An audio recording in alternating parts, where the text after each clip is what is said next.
Hey lovelies, Kimani here, the voice behind hauling this together today. And guess what we're doing today? Yeah, we're doing a baby shower cake. So if you want to see how to make this beautiful baby shower cake, then keep on watching.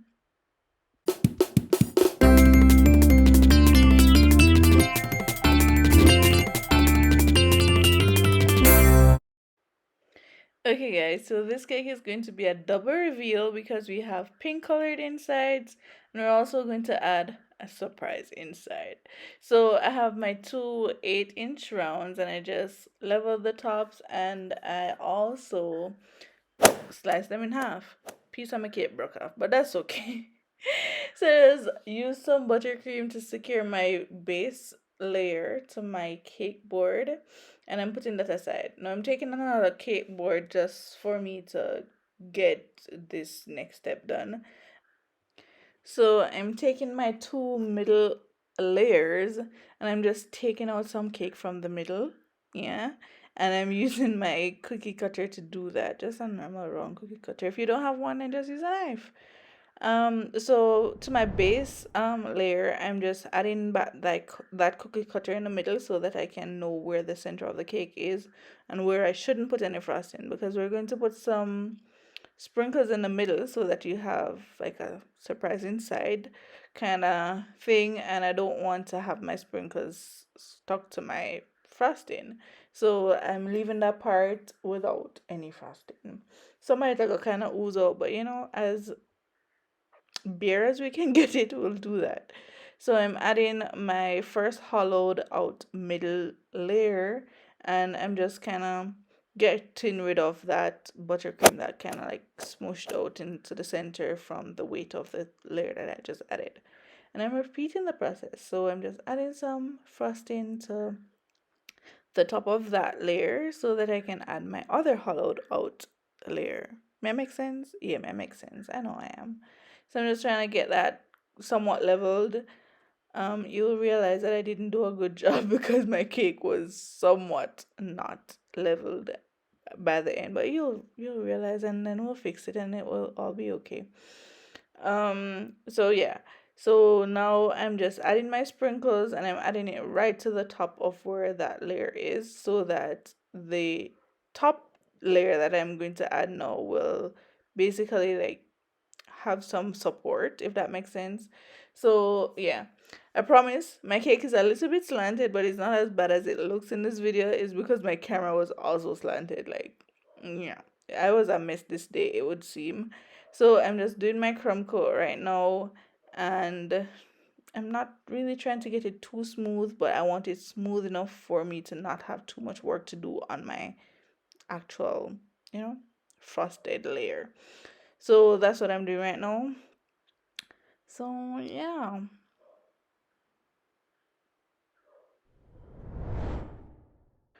Alright, so after allowing my cake to set in the fridge for, I don't know, I think I forgot about it. I just adding a thin layer of buttercream above that so that, when I add my fondant, it actually sticks to buttercream and not just like cake. So I rolled my first color, which is my blue, and here I'm just roughly trying to find like halfway of the cake. It doesn't have to be perfect, but as close as you can. If you need to measure it, then do so. If you need a ruler, then do so. But I think my hand was pretty straight, so I just kind of went with it. So yeah, so I just added like that straight line where the straight line is like my equator of my cake, and I just started smoothing out my sides and my top, ensuring that there weren't any air bubbles or anything like that being stuck underneath. You know, nothing that will make my cake look too bumpy or anything like that. No, this second coat of frosting is not like fully set, so it's not crusted over. But I had it in the fridge for I think like 5 minutes, so it's firm enough for me to work with. So yeah, that's what I'm doing. So where my fondant crossed over my line, I'm just using my pizza cutter to like mark that, and then I'm going to go over with a knife. So as you can see that I'm what I'm doing now, I'm just taking off that excess. So Yeah, as I said, line doesn't have to be too perfect because we're going to hide it afterwards anyways with some white fondant.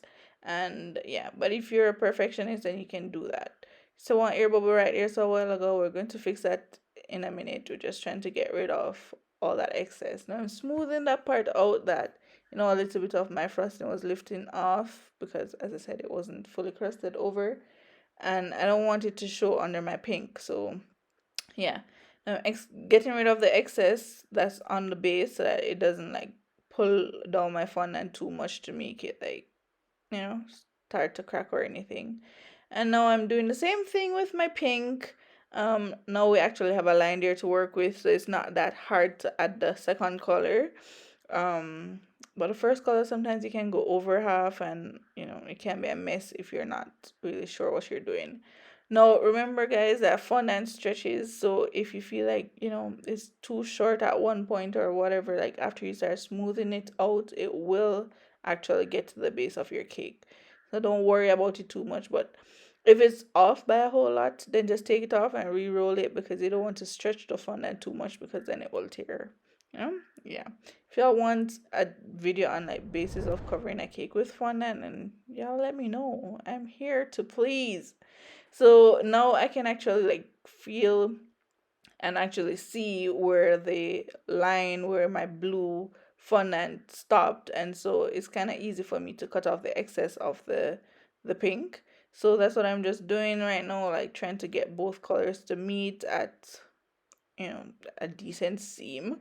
No, it was a hot day, and so my fondant was somewhat sticky. It wasn't like really sticky, but to be safe, I just added some cornstarch to my cake so that it wasn't sticking to my hands or my fondant smoother, which I'm about to use right now to get out all the extra bumps and lumps and gaps and all those things that are making my cake not so smooth. So I'm starting at the top, and as you can see, I'm being careful right where the it's not an intersection, where the joint is, because I don't want to like pull it away. As I said, my fondant not my fondant my frosting wasn't like crusting over yet. So yeah, so I'm just pushing out all the air bubbles or anything that might be trapped underneath so that I can get a smooth finish.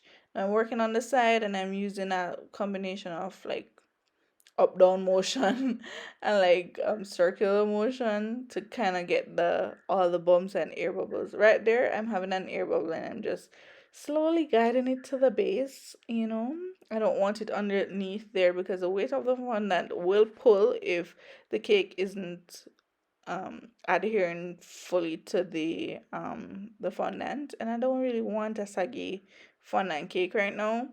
Plus this cake was going to travel some distance, so I tried to make sure that everything was all tucked away and perfect. Not like me not do that for every cake, but you get what I mean. You get what I mean. So now I'm just trying to get my sides somewhat a right angle-ish, and I'm going back and forth from the side to the top. Now I'm going to use both smoothers, one at the side and one at the top, to try and get somewhat of an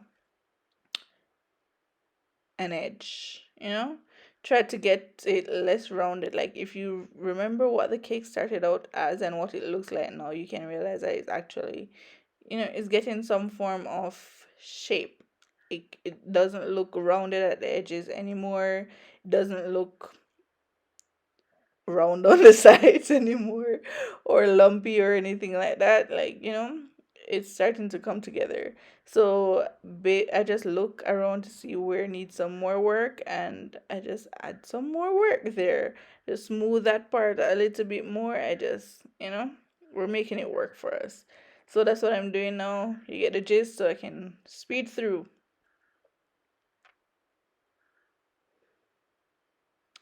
Yeah.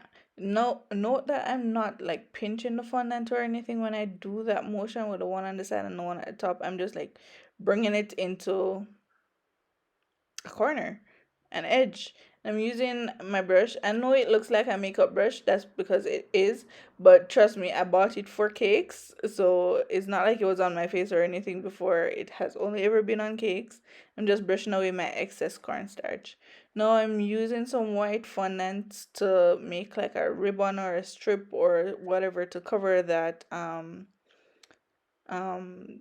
seam that I said that, don't worry too much about. So that's what I'm doing now. So I'm just adding some water to my fondant so that the other fondant will actually stick to that.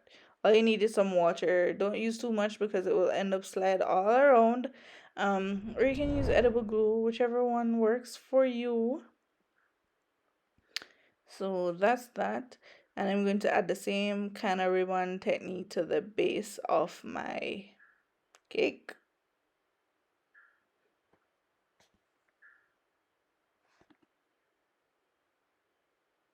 So my fondant strip wasn't as long as I thought it would, and it didn't give me like one smooth, you know, border or whatever you want to call it. And so I just kind of cut it where that middle part joined, and I made it work. So now I'm just adding a little bit of frosting, and I'm adding my shoes. Now, if you want to see how I made these shoes, then just check out that video. The card will be right there on the right hand corner, top right hand corner. So just check that video out if you want to see how I made these shoes without any tools or any special cutters or molds or anything like that. Pretty simple. I'm adding a little bit of polka dot, and I'm just using some, circle cutters. That's it. Pretty simple again. I also added a little plaque thingy at the front that says boy or girl that I just did by hand. Nothing too special. And I'm adding a blue little flower and a pink little flower. That's not in order. But yeah. So that's it. Just trying to make the cake come together a little bit better. Um, Nothing too complicated, but this is the final product. I think it came together pretty beautifully, you know. Um, my clients were pleased. The baby, I'm sure, would be pleased. But check out my other two videos that are on the screen right now, whichever one floats your boat. I'll see you guys next week with another video. Until then, stay golden.